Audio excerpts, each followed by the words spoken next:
Okay, I want everyone to imagine something with me really quick. You're in the 3rd grade, you're sitting in your classroom in Texas, and you're 8 years old. This is the first year that you're going to take the state standardized assessment, the STAR test, which is fitting when you look at the Texas flag. You know that this test is really big, you know it's really important, but you're not quite understanding what it's measuring. You don't know why you have to take it, but you know you have to do really good on it, because if you don't, you're not going to go to the 4th grade. Your teacher, who is normally cool as a cucumber, is so stressed out. And at the age of 8, you can pick up on this. One day, your teacher tells you that it's time to practice. She hands you the sheet of paper, and it's so silly looking. It's covered in these tiny little dots, and she calls it a bubble document. She says that for each answer that you answer on your test, you have to bubble in a bubble to match it. But you have to do it perfectly. If you erase too hard, don't erase enough, or if you mess up and lose track, you're not going to get the question right. And again, that's really scary, because you know that if you don't get every question right that you can, you're not going to go to the 4th grade with your friends. This is a lot of pressure for an 8-year-old. It's a lot of pressure for a kid. It followed me through elementary school, so much so that I failed my 5th grade science STAR test. This was pretty out of the ordinary for me. I was a good kid. I was high performing. I loved school. So I was really embarrassed. I didn't tell any of my friends, and honestly, I'd forgotten about it until I got to middle school. I'd survived that transition, which is hard enough within itself. And then one day my mom gets a call from my 7th grade science teacher saying I have to go to mandatory tutoring because I failed a test 2 years prior. A number from 2 years prior had followed me into a new school. Unfortunately, this is not an unusual experience. This is usually the first experience that kids are going to have with school accountability. The moment we hand a kid a bubble sheet, we're telling them that what they don't know is far more important than what they do know. We're measuring the gaps instead of the growth. We're looking for perfection instead of progress. There's a really deep mismatch between a child's actual abilities and the way that a test-based success system is going to define them. A kid could be a great critical thinker, great at hands-on learning, great at applying what they're learning in the classroom to the world, but that doesn't matter if they're not doing well on a test. As educators, we have a really interesting job for many reasons, but one of them is that we're preparing students for the world of today, the world that they're walking into. The skills that a student needed to be successful 20 years ago are not the same skills that a student needs today. So, if the world has changed, and education has changed with it, it had to, why do we still base so much on a test? Why is success so closely tied to a number? What happens if we disrupt this? If you look at some broad trends in education, we can see some really familiar things occurring. In our students, Harvard actually did a study that high-performing kids are performing the lowest on exams. They're performing high in anxiety and fear. That's being shown, but intelligence isn't being measured. We see it in SAT and ACT scores. Students are historically underprivileged are performing lower. This isn't an intelligence gap, it's a resource gap. We see it in our teachers. Teachers are saying that classrooms are becoming scripted. They're not really having room for connection or creativity. At this point, it's pretty clear that we're not measuring intelligence, we're measuring fear, we're measuring anxiety, and we're measuring a lack of resources. When we look at the history of standardized testing, it all kind of starts to make sense. It's not this new thing that came along in 2003 with No Child Left Behind. It's been around for a really long time, since the industrial era. During the industrial era, our schools were mirrored to look like factories. The only place a student was going to go was a factory, so it made sense for standardized testing to be present. The role of a teacher was to teach a student how to do a factory job, and there's only one right way to do it, and that's the correct way. So standardized testing was a great benchmark to ensure that students knew what they were doing. Obviously, the world has changed since then, and education has continued to evolve, but standardized testing really hasn't. We look at 2003 with No Child Left Behind. On paper, this looked great. I mean, policymakers just wanted to make sure that every student, regardless of background, home life, where they lived, race, they were getting an equal education. But it kind of did the opposite of this. It put a lot of pressure on the school districts, who then started to put pressure on the teachers, who then started to put pressure on the students. So it's pretty clear that we've built an education system that doesn't match the needs of our students today. We threw a testing system from an industrial period of time into a 21st century education system, and we expected it not to crash and burn. But it's crashing, and it's burning, right in front of our eyes. So what can we do about that? What happens if we redefine success? What happens if we completely disrupt the standardized testing system?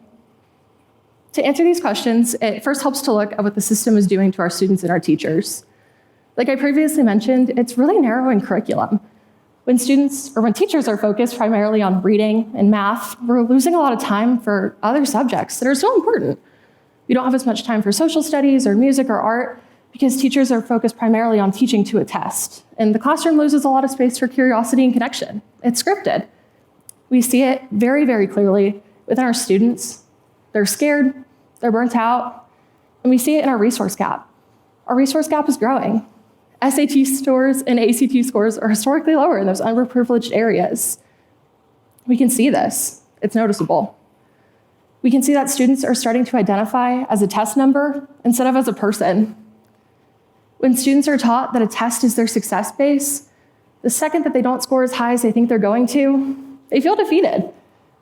I don't know if any of you have ever been in a room with 25 first graders. It's really fun. But the second you walk in there, they think that you're their best friend. They're going to tell you their entire life story. But because of this, kids don't understand the concept of not sharing. They're going to tell their peers their test scores. They're going to ask their peers what they got on the test. And everyone's going to look down upon. And then this is the way that teachers are going to speak about students and see their students, because we're relating it back to a number. Testing doesn't really account for circumstance or life experience. I remember taking the SAT a few days after my dad got sick. That was the lowest I had scored on a test in a really long time. I was so embarrassed, and I was about ready to go into college admissions, and I didn't want to at that score. But testing didn't account for what I had just gone through. Lastly, we're punishing mistakes instead of bringing them in with open arms. Kids are kids. They're going to mess up. But that's a part of learning, and that's a part of growing. So we should be embracing these mistakes. But with testing, there's no room for that. Making a mistake is seen as too risky. Kids aren't willing to try new things. It's too scary for them. Our synapses fire more when we make a mistake in math than we do something right. So why aren't we carrying this mindset with our kids? We can see the cracks in the system. They're not hidden by any means. Teachers are leaving the craft not because they don't love their jobs, because it's really hard not to love this job. But what's particularly hard is when you have a student in front of you and you're told that you have to look at it as a data point instead of as a child. Our students are very strong individuals when we're given the chance to look at them. But when we're told we have to see them as data, when we're told we can't teach in our classroom, but we just have to administer, it can be really difficult to love the job. We see it with our students. Anxiety, burnout, depression. These are all normal parts of the school experience. School has become performance-based. It's not learning-based anymore. Kids are scared. I'm the part of the anxious generation. Maybe testing has a reason to do with that. We can see these cracks really clearly towards the end of high school and into college. We see it with GPAs. Two kids could come from totally different schools with the same GPA, and that's going to be treated as the same exact number. Even though a lot of schools will scale their GPAs differently, or depending on what classes a child took, their GPA is going to be scaled differently. So they mean entirely different things, but they're not being treated as such. Not every child is going to have the same opportunity when it comes to testing, especially emergent bilingual students. We're going to hand a child a test that it's not in their home language, and we're telling them, you better do good on this. I don't know what's going to happen if you don't. If I handed someone in this room a test that was not in their first language, I would not expect you to do well on it, because I wouldn't do well on it. But that is the expectation that we are placing onto our students. It's starting to harm them. The advanced placement program is another good example of this. Kids could spend an entire year engaging with college content, sometimes as a freshman in high school, and that's so impressive and deserves to be recognized. But a lot of the times, kids aren't getting the credit because they're not performing well enough on the AP exam. And then we get up to college admissions. Over 2,000 colleges and universities have decided to go test optional for their college admissions process, including the University of Oklahoma. This isn't a coincidence. This isn't every university leader getting their heads together at the same time and saying, I know what we're going to do today. It's a statement. Institutions are telling us a test is not telling us every single thing we want to know about an individual before we admit them into our college or our university. Because if that was the case, taking testing out of the option, it wouldn't even be an option. It wouldn't make sense for them. But they're telling us the opposite of this. It's clear that we've built an education system that is not serving the learners that it was meant to serve in the first place. If anything, it's harming them. We've made an education system that is valuing measurement so much more than it's valuing meaning. So, how can we change this? This problem isn't small, it's big. It spans for so many years, from elementary school bubble sheets all the way to college admissions. So the solution cannot be small either. The solution is not going to get rid of accountability. Kids need that to be successful. We need that to be successful as adults. But instead, we're going to redefine the definition of success itself. We're going to do this by moving to a holistic teaching model, one that allows kids to show what they know through ways that aren't test-taking. It might be through a hands-on model, it might be through a discussion, or a project, or a written paper. But whatever it is, students are going to go away from simply recalling things under pressure. We're going to go away from memorization and in towards authentic demonstration.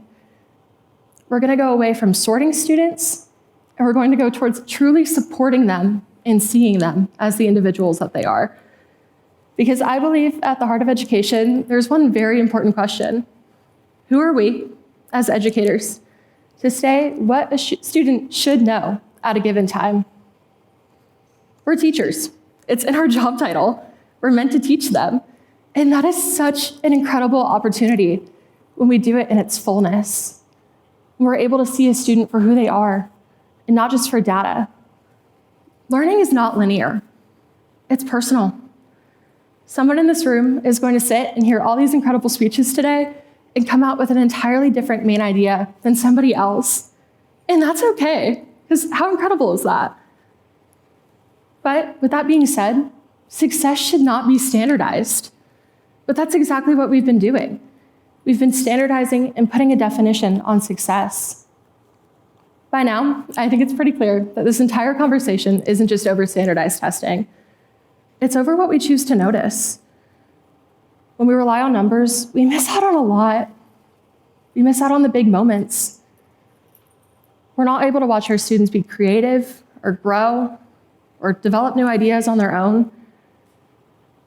We're mistaking measurement for meaning. We're missing out on so much of what our kids are capable of. When we rely on testing, we stop truly teaching. We just start administering. What happens then?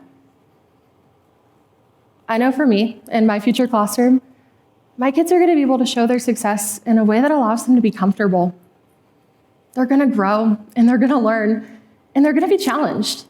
Because this new learning approach doesn't lower expectations. It's going to raise them. It's going to bring them up. Because when we give kids the chance to show us what they are capable of in a way that they feel comfortable and confident, and that they're eager to learn, they're going to blow us out of the water. Kids are so impressive, and they're so intelligent, and they know so much more, and they're capable of so much more than we think that they are. But that's only with the teacher that allows them to be confident in what they're doing.